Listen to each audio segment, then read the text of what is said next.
Graça e paz, amados do Senhor.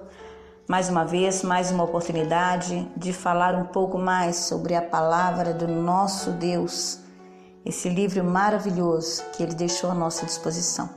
Aqui quem fala é a pastora Rosângela, da Igreja Evangélica Ministério Aliança, de Ipanema, Minas Gerais. Eu queria te convidar a fazer uma meditação baseada em 1 Samuel, capítulo 1, versículos 9 a 11. Vamos à leitura.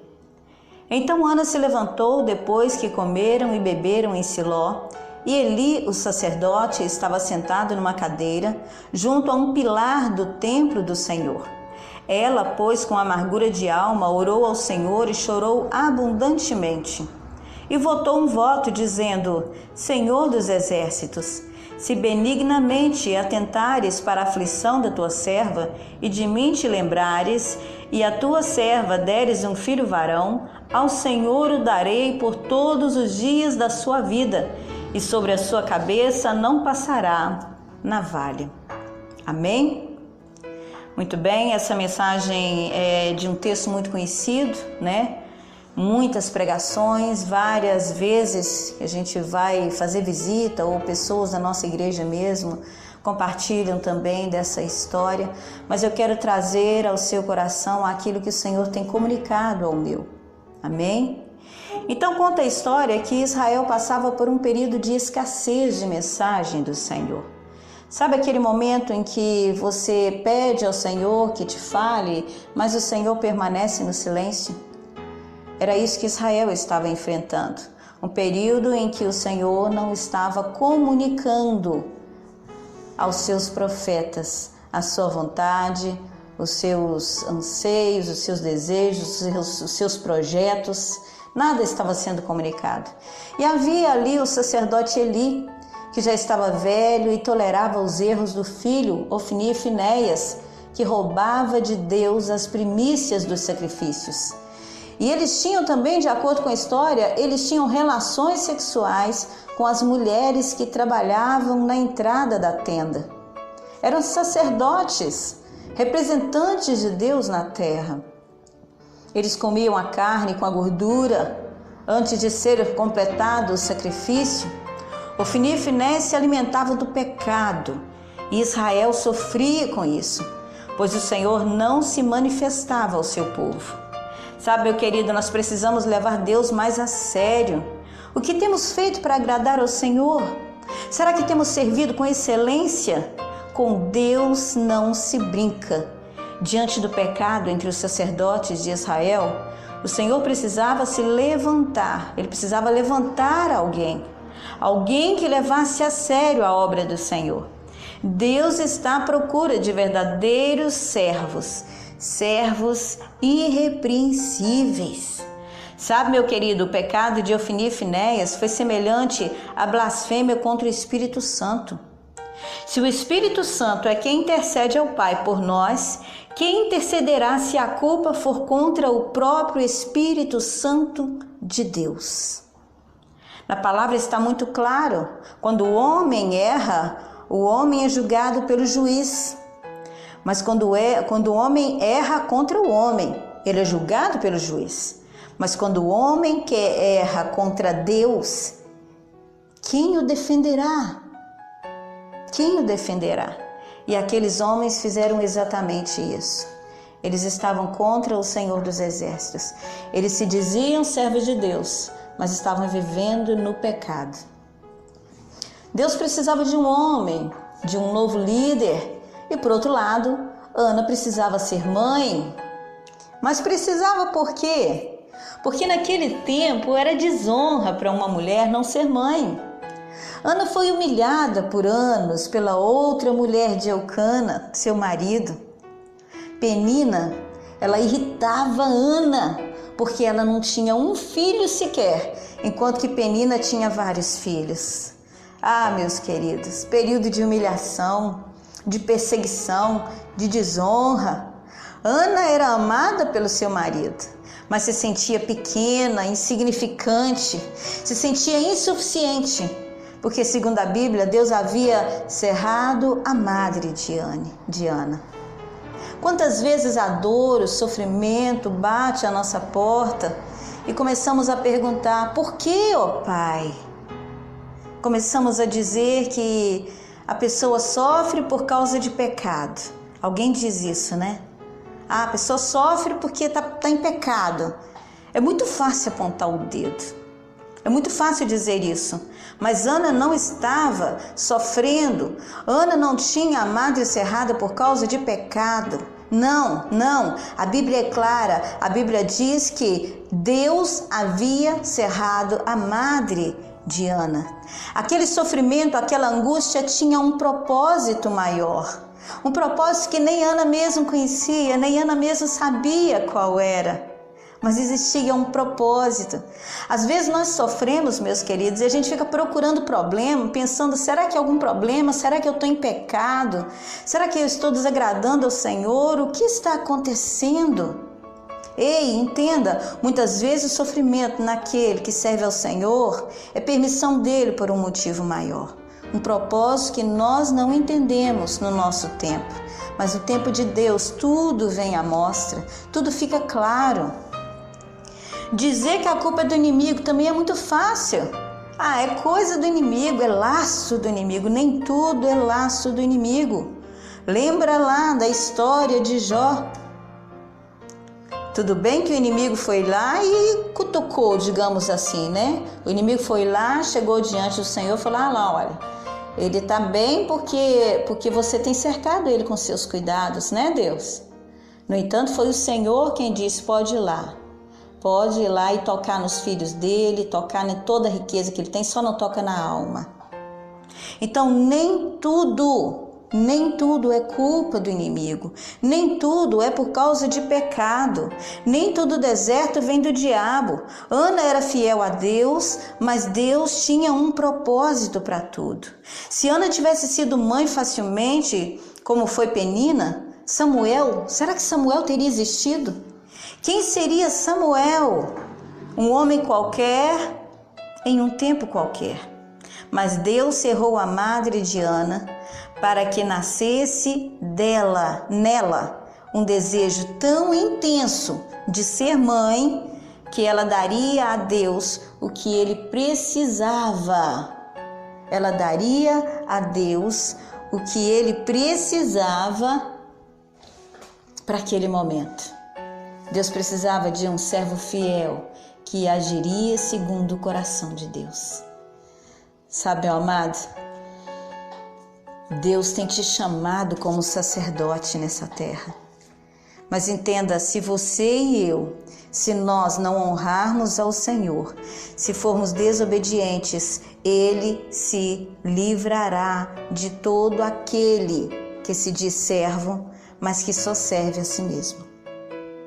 Você está me entendendo? Se você não se colocar de pé, Deus levanta outro. Foi assim com Samuel. Deus o levantou. Ana orou assim. Vai comigo lá em 1 Samuel, no capítulo 1, no versículo 11. Ana orou dessa maneira. E votou um voto, dizendo: Senhor dos exércitos, se benignamente atentares para a aflição da tua serva, e de mim te lembrares, e a tua serva deres um filho varão, ao Senhor o darei por todos os dias da sua vida, e sobre a sua cabeça não passará navalha. Perceba, Ana orou com sabedoria. Ela pediu ao Senhor que se lembrasse dela e que dela não se esquecesse. Olha a oração dessa mulher. Ela pediu ao Senhor que se lembrasse dela e que dela não se esquecesse. Pediu a Deus um filho que seria dedicado a Ele por toda a sua vida. Como tem sido a sua oração a Deus? Tem pedido para o proveito próprio? Mas se tudo que temos vem de Deus, então nada é nosso. Somos mordomos de Deus. Você está pedindo a Deus um carro? É um marido, é uma esposa, é um filho, como fez Ana? Peça ao Senhor sim, mas converse com Ele. Peça ao Senhor sim, mas converse com Ele. Ana disse: lembre-se de mim e de mim não se esqueça. Isso é tremendo, queridos. Isso é tremendo. Lembre-se de mim e de mim não se esqueça. É um pedido reforçado. É um clamor reforçado. É dizer: Deus, lembra de mim, mas não esquece de mim não, Deus. Não se esquece de mim não.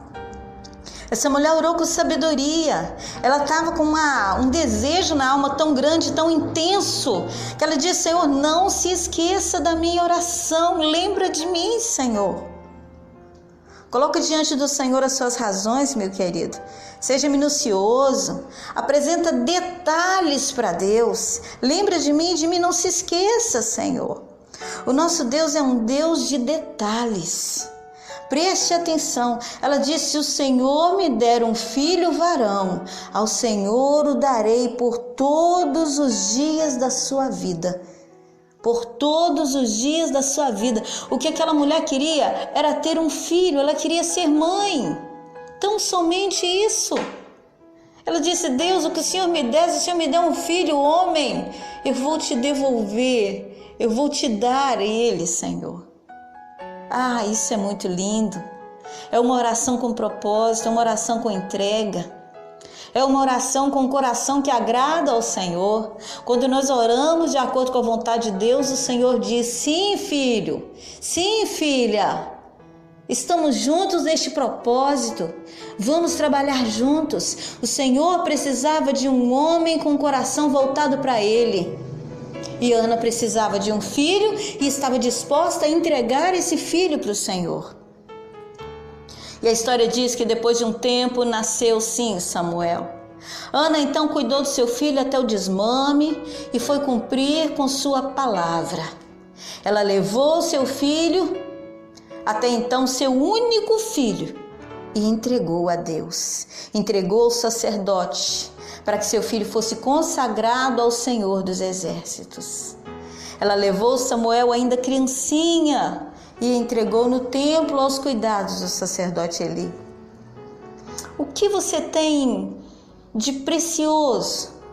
O que você tem desejado tanto, mas talvez ainda não recebeu? Será que você tem orado e colocado diante do Senhor esse seu desejo? Qual é o seu Samuel? O que você tem desejado, meu querido? Coloque diante do Senhor, mas coloque com sabedoria. Diga: Senhor, em nome de Jesus, eu preciso, Pai, mas é teu. Tem gente que sonha com um carro. Fala: eu preciso fazer a obra, eu preciso de um carro. Quando o carro chega, para entrar nele, só a graça de Deus. Só se descer um anjo do céu, apresentar diante da pessoa e falar assim: dá carona pro irmão. Às vezes está sonhando com o filho, quando o filho chega, é só reclamar do filho, passa nem ir na igreja mais por causa do filho. Aquele filho que tanto desejou. Aquele filho que Deus deu em amor, sem choro, sem constrangimento, sem agonia, sem angústia. Às vezes a procura por um marido. Quando o marido chega: eu não tenho tempo para as coisas do Senhor, eu tenho que cuidar do meu marido. Então você está pedindo, talvez você está pedindo e não está recebendo porque está pedindo mal. Está lá em Tiago 4,3, verifique o texto. Talvez você está pedindo e não está recebendo, é por isso. Está pedindo simplesmente para o seu bel prazer. Ei, coloca o Senhor na sua petição. Coloque o Senhor no seu projeto. Coloque o Senhor, coloque vida de santidade, santificação no seu projeto. Você vai ver, o seu Samuel vai chegar. O seu Samuel vai chegar. E quando Ana chegou ao sacerdote, foi falar com ele, ela disse: por esse menino orava eu, e o Senhor atendeu a minha petição. Por isso também ao Senhor eu o entreguei, pois ao Senhor foi pedido. Ana foi grata e fiel ao Senhor. Deus permitiu que sua desonra se transformasse em honra. Penina foi mãe primeiro, mas nenhum dos seus filhos fez a diferença lá na sua geração, como aquele filho tão desejado de Ana. Pegue aquilo que tem ardido no seu coração, meu querido, e apresente a Deus. Deus tem o melhor para as nossas vidas. Amém? Deus tem o melhor para as nossas vidas. E já estou fechando dizendo que depois que Ana entregou o seu filho ao sacerdote, a Bíblia diz que Ana teve outros filhos e filhas. A Estéreo pôde ter filhos e filhas. E eu fecho dizendo que a porta que Deus fecha, ninguém pode abrir. Mas a porta que Deus abre, ninguém pode fechar. A madre de Ana não foi fechada. Deus permitiu e presenteou ela com outros filhos e filhas. Glória a Deus. Que o Senhor nos abençoe a todos em nome de Jesus. Que essa palavra possa encontrar uma terra boa no seu coração, de maneira que venha a crescer, germinar e dar bons frutos. Que o Senhor nos abençoe a todos em nome de Jesus. Amém? Paz perfeita.